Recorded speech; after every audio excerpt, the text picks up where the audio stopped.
setelah berbicara sharing-sharing tentang Samara Inisiatif dari para narasumber-narasumber keren nih, sekarang kita mau masuk yang tadi di-mention sama Tante Ida, yaitu tools. Salah satu tools dari Samara itu sendiri apa? Rumah Samara House. Nah, sekarang sudah menghadirkan seseorang hebat, dua orang wanita hebat. Ada principal dari Samara sendiri, Ibu Ami atau aku biasa panggil Mamami, dan juga Ibu Pia selaku arsitektur dari Samara House itu sendiri. Oke, kita kayaknya sharing-sharing, ngobrol-ngobrol aja ya, Mam. Oke, Sasti. Terkait tentang Samara House sendiri mengusung konsep tinggal bawa koper. Asik. Iya. Nah, tapi kan banyak orang nih yang berpikir kalau full furnished itu tuh mahal. Ya kan? Apakah benar begitu? Oke. Mungkin ini ya pertanyaannya langsung ke dagingnya nih harus jawabnya ya. Karena mungkin yang ditunggu gitu ya. Oke, memang kita dari Samara House untuk awal launching ini menggulirkan program tinggal bawa koper. Kenapa? Karena memang tinggal bawa koper itu closely link sama karakteristik generasi target pasar kita. Biasanya kalangan milenial ataupun kalangan Gen Z itu nggak mau ribet, ya. Betul, kan? Nggak mau ribet, pengennya semuanya sudah di provide gitu ya. Kesalahan generasi X kita juga ya. Jadi tinggal bawa koper tuh maksudnya adalah konteksnya biar kita semua yang urusin, kamu tinggal masuk, kamu tinggal menempati. Jadi plug and langsung play lah gitu ya. Nah, sebenarnya kalau konotasi mahal itu emang tergantung, depend. Nah, saya bisa menyampaikan ini karena konteksnya ya. Konteksnya itu Samara House itu under umbrella dari Samara Inisiatif. Samara Inisiatif sendiri itu adalah suatu ikhtiar dari foundernya Bapak Abdullah Holil untuk memfasilitasi keluarga-keluarga muda yang di Indonesia ini membutuhkan daya dukung buat membangun keluarganya. Nah, daya dukung ini kita coba align dengan kebutuhan generasi muda saat ini, yaitu hunian. Di mana hunian itu adalah suatu awal dari mereka membangun suatu keluarga, sehingga nantinya akan bertumbuh dan menjadi generasi yang lebih baik dari generasi sebelumnya gitu. Nah, karena konteksnya under umbrella dari Samara Inisiatif, maka tentunya konsep tinggal bawa koper ini kita sesuaikan. Kita tidak fully commercialize dalam artian di full kan ya, istilahnya full business orientation, tapi lebih kepada memadu-madankan berbagai kepentingan gitu. Kira-kira gitu kasih ya. Intinya kan furniture itu bisa menjadi suatu yang estetis, menjadi suatu yang fungsionalnya juga optimal gitu, tapi tidak perlu mahal, tapi cukup affordable gitu. Affordable lah ya. Baik. Tapi gimana sih kalau Samara itu sendiri memastikan kualitas dari furniture-nya, Mam? Oke. Sebenarnya quality itu konsep yang menyeluruh ya, terintegrasi dari hulu sampai hilir. Nanti mungkin Bu Pia bisa sampaikan ya, bahwa kita tuh memikirkan sejak dari awal. Sejak dari awal, dari perencanaan house-nya sendiri gitu, hunian itu sendiri gitu. Dari mulai nanti Bu Pia bisa sampaikan struktur segala macam gitu ya. Itu nggak main-main gitu, nggak maksudnya tidak menggampangkan, karena memang sesuai tujuannya Samara House ini diinisiasi untuk menjadi daya dukung keluarga untuk tumbuh. Jadi jangan sampai keluarga itu menghadapi kerepotan ataupun substandard gitu kualitinya dalam melakukan aktivitasnya gitu. Tiba-tiba nanti ininya bocor, ininya nggak jalan ini gitu. Kita upayakan semaksimal mungkin quality itu memang harus yang bisa mendukung keluarga itu gitu untuk tumbuh kembang sehingga mereka bisa fokus pada aktivitas mereka gitu ya. Jadi nggak tanpa terganggu dengan hal-hal yang sifatnya remeh-temeh atau itu ya yang tidak diantisipasi gitu. Tidak diantisipasi rasanya teman-teman. Tapi berarti menarik sekali ya. Berarti di Samara House ini benar-benar difikirkan sekali. Iya. Gimana caranya kita tuh keluarga tadi yang sudah di-mention juga dengan narasumber sebelumnya bisa hidup, bisa tumbuh dengan didukung dengan lingkungan dan jiwa dari rumah itu sendiri. Iya. Nah, ngomongin soal jiwa itu sendiri, jiwa dari rumah itu sendiri, ini kan konsep yang beda ya, jiwa rumah, konsep yang ditawarkan oleh Samara House sendiri. Mungkin Mami bisa sharing-sharing, gimana sih maksudnya, apa konsep tersebut yang mau sebenarnya dikasih message ke para sahabat Samara di sini. Baik, kalau lihat dari suatu konsep kan suatu rumah itu harusnya menjadi tempat awal dan tempat pulang ya. Ya, oke. Nah, kalau tempat awal berarti apalagi sampai tempat pulang, tempat recharge atau istilahnya kalau di buku Samara itu ada markas cinta ya. Tapi lebih dari itu adalah sebenarnya yang kita perlu tekankan di sini adalah bagaimana secara efisien keluarga itu tumbuh di lingkungan yang secure gitu. Ya, secure itu pertama. Secure tuh maksudnya apa? Dia memiliki ketahanan dari sisi ekonomi, ketahanan dari psikologis, dan ketahanan sosial gitu. Ini agak berat ya. Ini abis ini ya nggak boleh ngawur soalnya ini kan, karena konsep Samara House itu memang dibangun berdasarkan pemikiran-pemikiran yang berlandaskan saintifik gitu. Jadi kalau keluarga yang mau kita targetkan menghuni Samara House tuh harus kita dukung ketahanannya gitu. Nah, ketahanannya di sini kalau dari sisi ekonomi gitu. Nah, kita berupaya di kawasan Samara House ini tidak hanya memikirkan rumah saja satu, tapi bagaimana ada alokasi area untuk nantinya penghuninya dapat menggunakan fasilitas tersebut. Iya, eksplorasi potensi mereka untuk mendapatkan nilai ekonomis buat keluarganya gitu. Jadi ada zona ekonomi istilahnya ya. Kemudian juga dari sisi ketahanan psikologis ya, kita punya clubhouse. Clubhouse di sini kalau bisa sih maknanya hanya tempat berkumpul, kemudian sarana olahraga, tapi kita mungkin punya visi yang lebih dari itu. Ikhtiarnya adalah clubhouse ini menjadi sarana untuk meningkatkan literasi tentang keluarga gitu. Jadi apapun yang baik itu berbau spiritual, baik itu kewirausahaan ataupun baik itu dari sisi untuk parenting gitu ya, untuk tumbuh kembang anaknya itu bisa kita upayakan di clubhouse itu gitu. Dan dari ketahanan sosial. Nah, kalau ketahanan sosial juga penting nih, karena keluarga itu adalah unit terkecil dari suatu bangsa.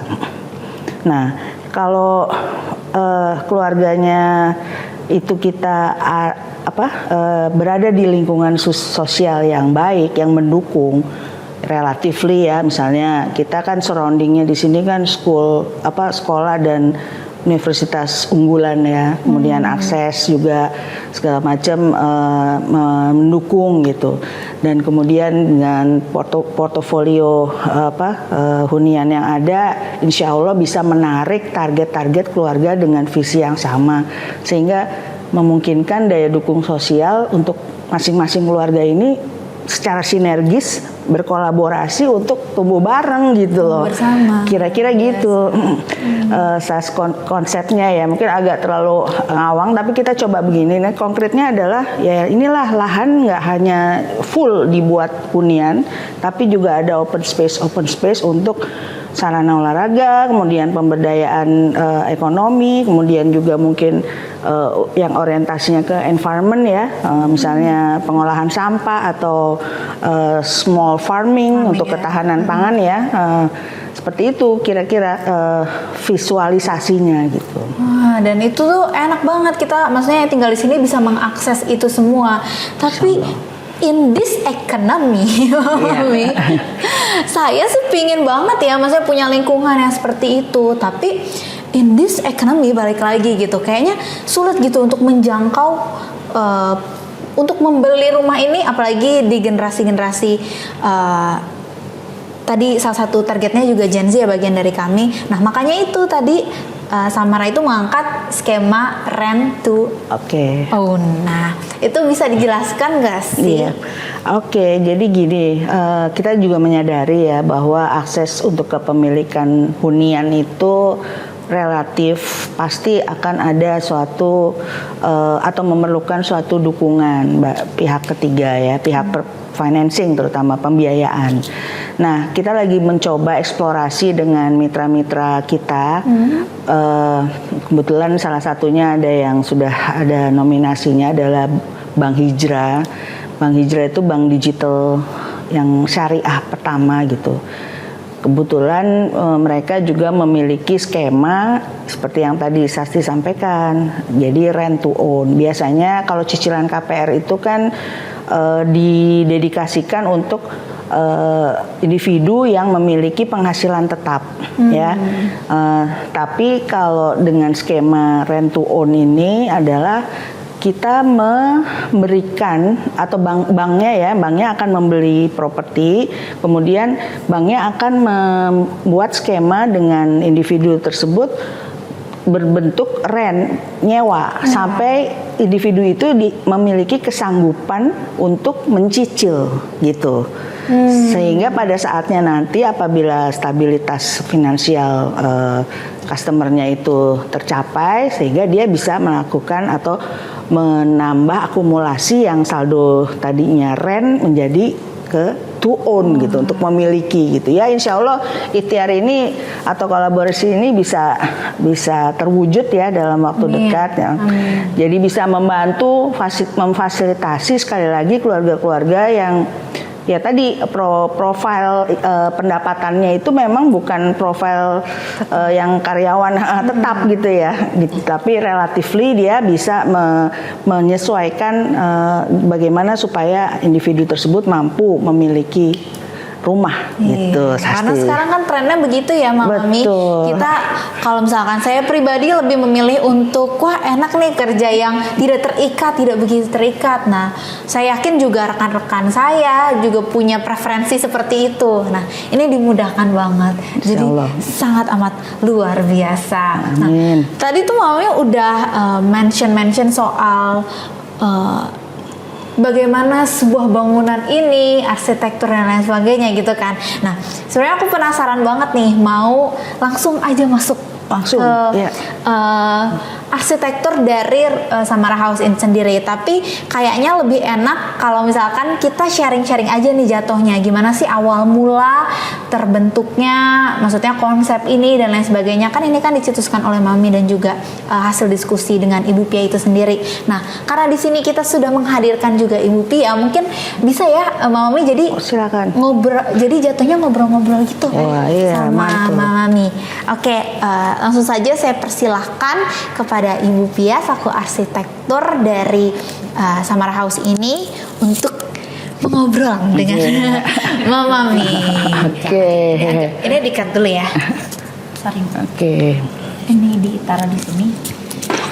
Ralat dikit ya, saya arsitek bukan arsitektur.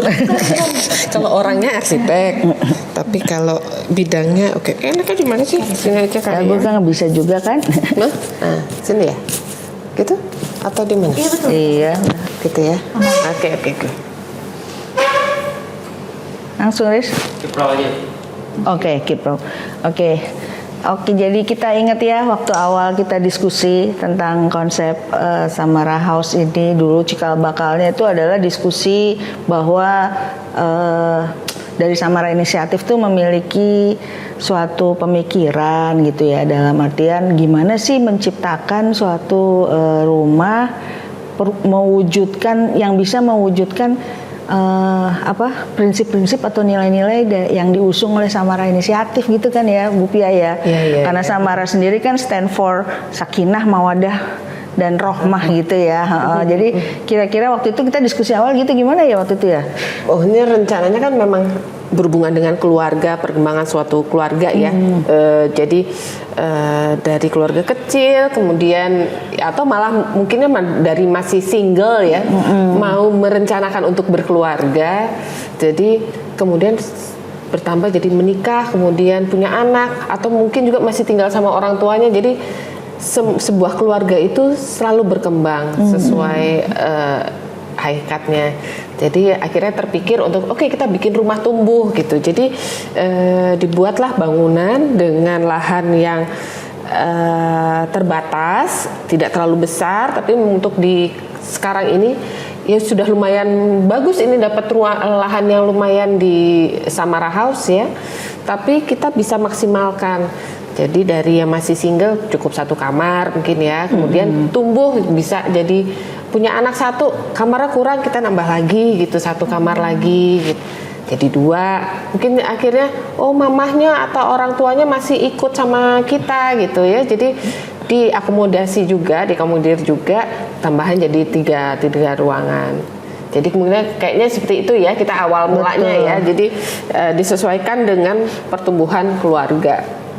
Segitu. Iya. Gitu ya. Dan lagi ada waktu itu pointersnya adalah Islami. Maksudnya Islami itu adalah gimana aktivitas yang dilakukan di rumah itu bisa menunjang untuk ibadah gitu ya. Gitu. Ibadah, dan sebenarnya kalau di Islam itu mungkin juga lebih fokus ke sesuatu yang bersih, yang clean, yang sederhana, nggak pernak-pernik, perintil gitu ya. Sebenarnya relate dengan kita yang kita diberi kemudahan untuk maintenance-nya gitu ya. Okay. Jadi mungkin bisa mengakomodir keinginan rumah yang Islami juga. Jadi dari bangunan rumah Samara itu tiap kamarnya pun masih ada space untuk kita sholat. Mungkin ya untuk sementara belum bisa ya untuk bikin ruang musola sendiri gitu ya, seperti rumah-rumah yang lainnya yang lumayan luas gitu ya. Tapi karena keterbatasan lahan, tapi minimal kita di 1 ruangan itu kita di kamar terutama kita bisa sholat, ada space untuk sholat, dan juga ruangannya lega seperti ini juga memudahkan kalau misalkan kita mau jamaah bareng gitu. Geser-geser sedikit, furniture-nya juga nggak usah macam-macam. Jadi yang simple saja supaya kita ibadahnya jadi nggak terhalang gitu ya. Iya. Untuk maintenance-nya juga ya itu tadi yang clean, yang mudah lah untuk tidak merepotkan untuk dalam. Dan itu satu lagi yang kita bilang diskusi awal waktu itu kan, kita targetnya sama yang muda nih, Gen Z atau milenial gitu. Jadi style mereka kan istilahnya introvert betul. ya, apa gimana sih? Itu juga kan yang sekarang ini lagi mereka lebih senang bangunan yang introvert, jadi nggak terlalu terbuka keluar tuh. Di Islam juga sebenarnya kita, terutama untuk yang wanita-wanita ya yang sudah berhijab, agak males ya kalau orang-orang kita belum siap-siap terus tiba-tiba orang-orang udah datang aja untuk kita belum siap untuk nutup kepala dan segala macam. Jadi itu membuat penghuninya juga merasa nyaman gitu, jadi nggak ujuk-ujuk orang dari jendela bisa ngintip atau gimana gitu kan. Ini memang bukaannya nggak terlalu banyak. Nah itu sistemnya memang dibuat arsitektur yang introvert, jadi lebih berpusat ke dalam rumahnya itu sendiri supaya kegiatannya juga sudah cukup nyaman di dalam rumah. Walaupun sekali-sekali kita juga harus bertetangga juga sih gitu. Betul. Cuman sampai rumah pun kita sudah nyaman gitu, nggak usah harus keluar kemana-mana gitu, nggak usah, di rumah sudah nyaman. Bukaan ruang bukaan untuk jendela dan untuk cahaya dan udaranya juga sirkulasinya juga bagus, jadi dibuat nyaman lah di rumah itu. Dan kalau bosen bisa ke clubhouse ya, bisa gitu untuk hangout dengan tetangga gitu ya. Tapi kalau dari segi gengsinya, kalau kita lihat obrol-obrol dengan teman-teman juga lebih suka gaya yang kekiniannya tuh ya, lebih ke yang minimalis ya, nggak seperti zaman dulu masih ada overstep genteng-genteng yang lebih tropis, arsitektur tropis mungkin lebih seperti itu gitu. Sekarang cenderungannya seperti ini, jadi yang simple, minimalis, mungkin ada yang bilang lebih industrial atau yang maintenance-nya memang lebih mudah lah dibandingkan dengan yang. Dan daya tariknya jangan lupa ya. Fasadnya ya, depannya mungkin betul. Jadi ikonik gitu ya. Iya, betul. Ya. Karena nggak ada atap ya, nggak ada gimana atap, tuh? betul. Jadi memang ya mungkin pada zaman ini memang lagi hype-nya ya, gitu, gaya-gaya minimalis. Jadi ya sebenarnya kalau untuk kita tidak perlu takut untuk nanti air masuk atau segala macam, karena kualitas untuk pintu dan bukaan-bukaannya juga cukup baik di Rumah Samara. Kita memberikan kualitas jendela atau aluminium yang bagus, jadi tidak ada tuh kebocoran air tampias itu sebenarnya sih nggak ada. Jadi ya insya Allah sih semuanya akan baik-baik saja gitu ya. Dan sepanjang perjalanan waktu semoga bisa ikut menemani keluarga muda ini sampai keluarga yang lengkap, komplit gitu. Mungkin selama itu kita bisa menemani mereka di lingkungan Samara House. Siap. Gitu ya. Oke. Iya, saya rasa itu sih ya, karena kebetulan juga kan ada clubhouse, nanti akan ada ada sarana ibadah yang secara umum bisa diakses gitu ya. Kemudian sarana olahraga ya, jangan lupa ya. Itu pasti, karena di Samara House ini juga disiapkan lahan terbuka ya untuk buat olahraga, untuk bercocok tanam juga. Dan juga di halaman di depan juga masih ada space sekitar 6 meteran ya dari GSB-nya, dari jalan ke GSB. Jadi membuat udaranya juga semakin baik, nggak melulu hanya bangunan-bangunan yang rapat-rapat gitu. Iya, itu satu lagi tuh ya, mungkin ada tips juga ya, karena banyak sekali kadang-kadang kita tereduksi dengan pembandingan harga ya. Oh ini kok segini, kok yang ini lebih tinggi gitu. Sebenarnya kita harus sama juga ya menilainya gitu ya. Pasti yang pertama adalah kualitas dari bangunan itu sendiri ya kan.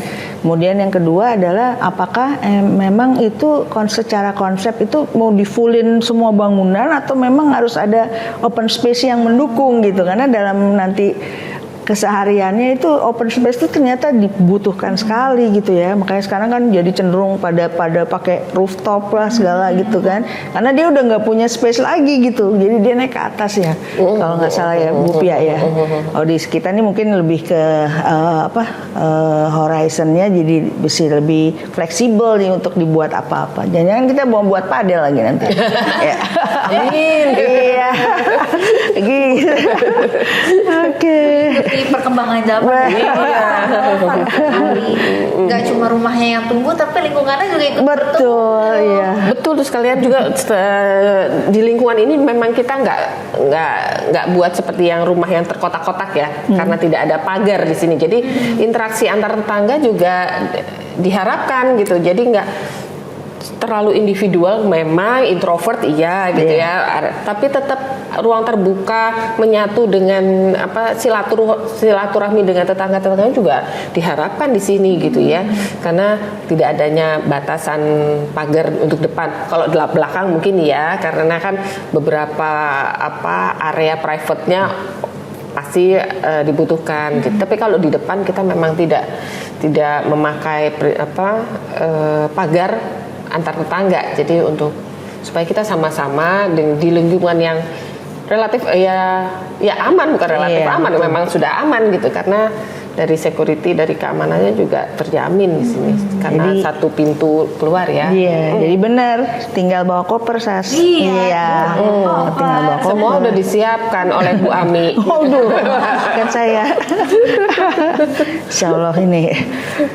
Baik, terima kasih banyak Ibu Pia dan juga Mama Mi atas pemaparan mengenai rumah tumbuh Samara House ini. Luar biasa. Semoga sahabat Samara di sini bisa menangkap apa yang tadi kita bicarakan ya, dan luar biasa sekali bagaimana awal mula rumah ini, konsep rumah ini ada, dan bagaimana nggak cuma rumah tapi juga lingkungannya bisa mendukung, memberdayakan ya keluarga hingga nanti bisa mewujudkan visi dari Samara itu sendiri.